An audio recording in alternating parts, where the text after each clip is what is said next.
Hey guys, let's get more news from Dallas Cowboys, but first don't forget to subscribe to the channel and leave your like. Jake Ferguson's injury provides huge opportunity for Cowboys tight ends. In Sunday's game against the Cleveland Browns, Cowboys tight end Jake Ferguson went down with an injury later determined to be an MCL sprain.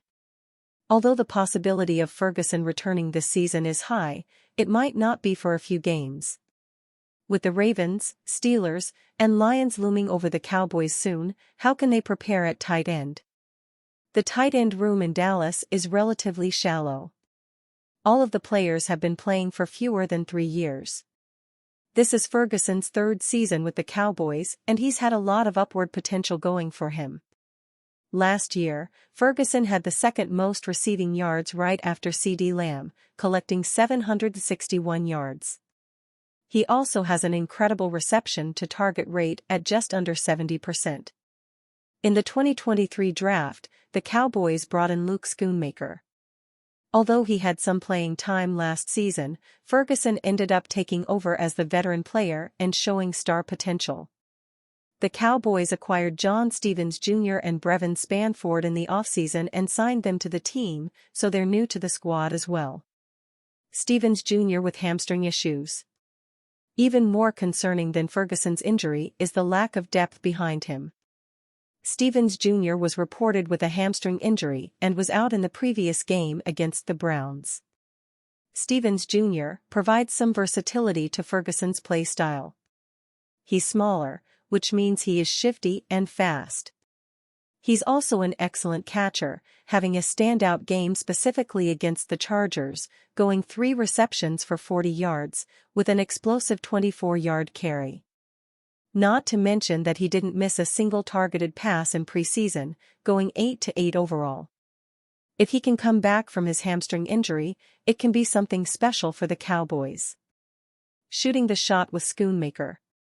Schoonmaker is second on the unofficial depth chart for the Cowboys, primarily due to familiarity.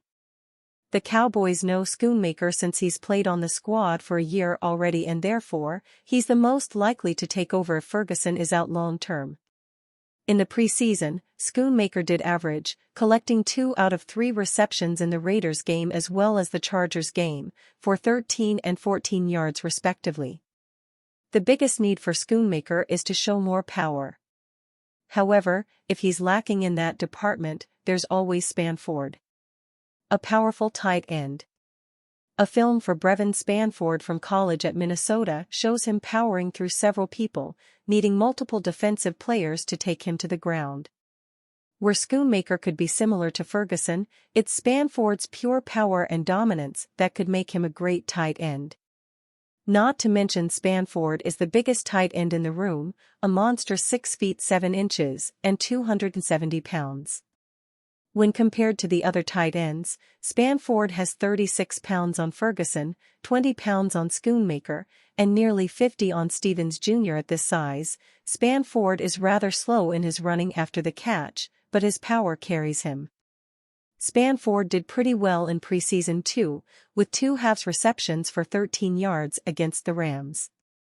Although he went 0-1 against the Raiders, in the game against the Chargers, Spanford was 3 for 4 for 28 yards.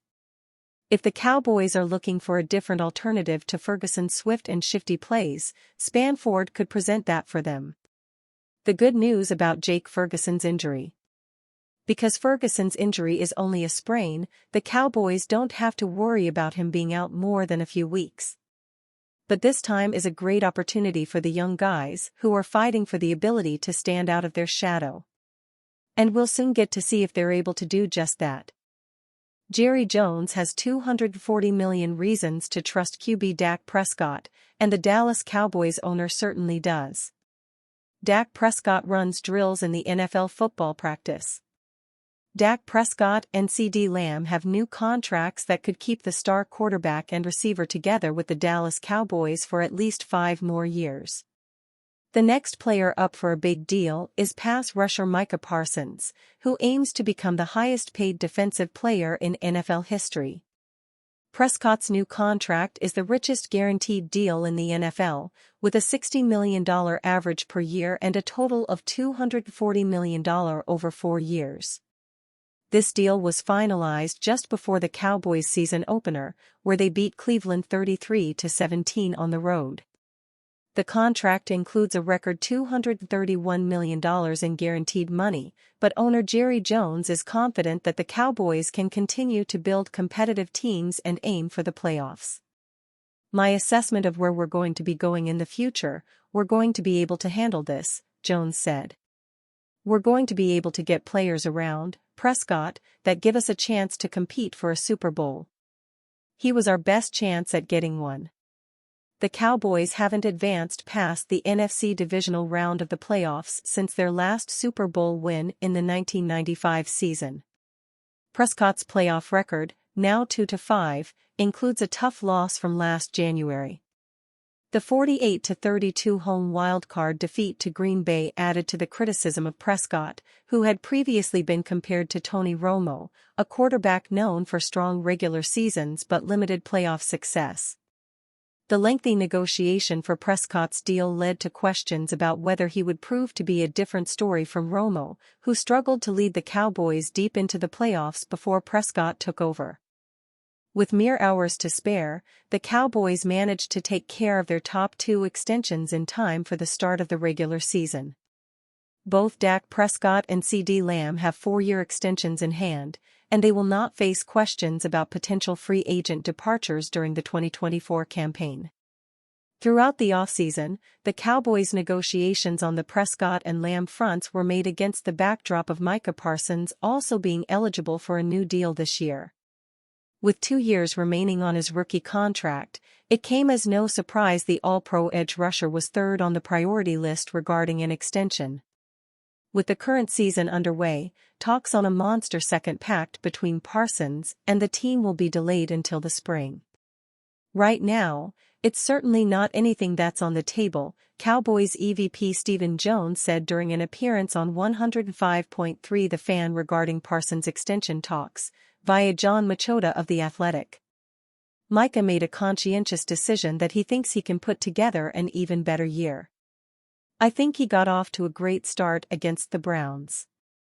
I think his play speaks louder than words. I think he expects to have a great year under defensive coordinator Mike Zimmer. And then probably feel comfortable to talk about it then. Each individual is different. Opportunities come, and when they are, and the player feels good about something, then we'll move to do something. At the same time, sometimes players just aren't ready yet. They don't feel like their situation is in the right situation to start the process." Parsons will collect just under $3 million this season, and Dallas' decision to pick up his 5th-year option has him on track to earn $21.32 million in 2025. A long-term extension will of course check in at a much higher rate given the nature of the edge market and the 3-time Pro Bowler's production to date. Parsons amassed 40.5 sacks in his first 3 years, and he added another during the Cowboys' Week 1 win on Sunday.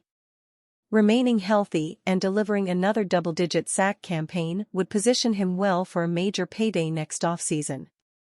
Nick Bosa's 2023 49ers extension carries an annual average value of $34 million.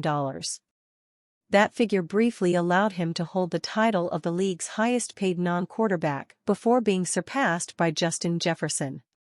Bosa is still the top earner for defensive players, though, and his contract could be a target for Parsons once negotiations take place.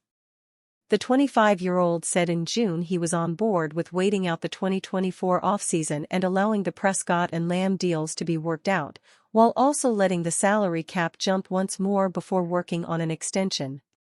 Parsons has been connected to an asking price which would move him to the top of the pecking order for edge rushers, although the same was true of Lamb at one point, and his Cowboys deal falls short of Jefferson's in terms of value and guarantees. Prescott, on the other hand, secured an AAV of $60 million, moving the bar in terms of quarterback compensation by $5 million. It will be interesting to see how the Cowboys handle negotiations, knowing Prescott and Lamb are set to carry major cap hits for the foreseeable future, while also trying to afford a massive Parsons commitment. On his Off the Edge podcast, the Penn State product confirmed his desire to remain a Cowboy well after the 2024 and 25 seasons. Video link. Whether or not Parsons and the team can meet that goal via a long-term deal will not be known until the current campaign comes to an end, however. Tom Brady changes his tune on Dallas Cowboys QB Dak Prescott. Tom Brady's broadcast debut was a success during the Dallas Cowboys' 33-17 Week 1 win against the Browns. The game drew additional attention, as it marked Dak Prescott's first appearance since signing a 4-year extension in the same day, making him the highest-paid player in NFL history. Following the game, Brady gave praise to Dak Prescott, stating, "He has the ability at the line of scrimmage to be the field general that every team is looking for." Brady also praised Prescott for his touchdown pass to Brandon Cooks, saying, "Nothing is too big for him." That touchdown pass he threw to Cooks early in the game, he gets up to the line of scrimmage, recognizes the blitz, actually changes the protection, feels the pressure, drifts away, and throws a great pass on a little corner route to Brandon Cooks for a touchdown. Prescott has certainly earned the respect of his peers, but there's nothing better than receiving praise for your play from the GOAT in your sport. With Brady backing him, it's time for all of Cowboys Nation to rally behind our superstar quarterback.